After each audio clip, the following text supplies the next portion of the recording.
எல்லாருக்கும் ஹாப்பி ரம்ஜான் வாழ்த்துக்கள். எப்போதுமே நம்ம ஸ்கூலுக்கு கிளம்பும் போது காலையிலே சுறுசுறுப்பாக இருப்போம். அதே ஸ்கூல் லீவுன்னு சொல்லிட்டா நமக்குள்ளே வரும் பாருங்க ஒரு சோம்பேத்தனம். அந்த மாதிரி சோம்பேத்தனம் தான் எனக்கு இன்னைக்கு வந்துச்சு.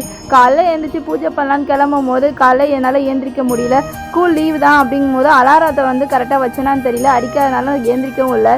சரி ஓகே, இன்னைக்கு ஈவினிங் பூஜை பண்ணிக்கலாம்னு சொல்லிட்டு சாயங்காலம் வேலையை தான் இன்னைக்கு உங்கள்கிட்ட வீடியோவில் ஷேர் பண்ணிக்கிறேன். ஈவினிங் எப்போ போல் பூஜை பண்ணலாம்னு சொல்லிட்டு ஃபஸ்ட்டு வீட்டு வேலையெல்லாம் முடிச்சுட்டு வீடெல்லாம் க்ளீன் பண்ணிவிட்டு அதுக்கப்புறம் பூஜை வேலையை ஆரம்பிக்கலாம்னு சொல்லிட்டு மாடியில் இருக்க துணியை முதல்ல போய் காய வைக்கலாம்னு சொல்லிட்டு என் பொண்ணு தான் வீட்டில் இருக்கையே கொஞ்சம் கேமராவில் வீடியோ எடுத்து கொடுன்னு சொன்னால் அவள் மொட்டை மாடியில் ஏறி உட்காந்துக்கிட்டு வீடியோ எடுத்து கொடுத்துட்ருக்கா. சரி ஒரு வழியாக வீடியோ மொட்டை மாடியில் இருக்க துணியெல்லாம் எடுத்துகிட்டு கீழே வந்துட்டு அதுக்கப்புறம் பாதாம் பால் போட்டு பாப்பா கொடுத்துட்டு அதுக்கப்புறம் வீட்டில் இருக்கிற வேலைகள்லாம் சின்ன சின்ன வேலைகள்லாம் முடித்தேன். பாத்திரத்தெலாம் விளக்கிட்டு ஃபேஸ் வாஷ் பண்ணிவிட்டு ரெடி ஆகிட்டேன் பூஜை பண்ணுறதுக்கு.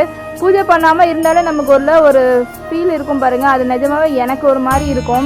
ஏன்னா ரெகுலராக ஒரு விஷயம் செஞ்சிட்டோம்னா அதில் இருக்க சந்தோஷமே வேறு தான். சோம்பேறியாக இருக்கிற என்ன சுறுசுறுப்பாக இருக்கிற ஒரே விஷயம் இந்த பூஜை மட்டும்தான். ஏன்னா அது செய்யும் போது தான் நம்ம தூங்கக்கூடாது, வேலை செய்யணும், வீடை க்ளீனாக வச்சுக்கணும் அப்படிங்கிற மாதிரியான எண்ணங்கள் தோணும். நெக்ஸ்ட் பூஜை வீடியோவில் பார்க்கலாம். பை பை மை டியர் செல்லா குட்டீஸ்.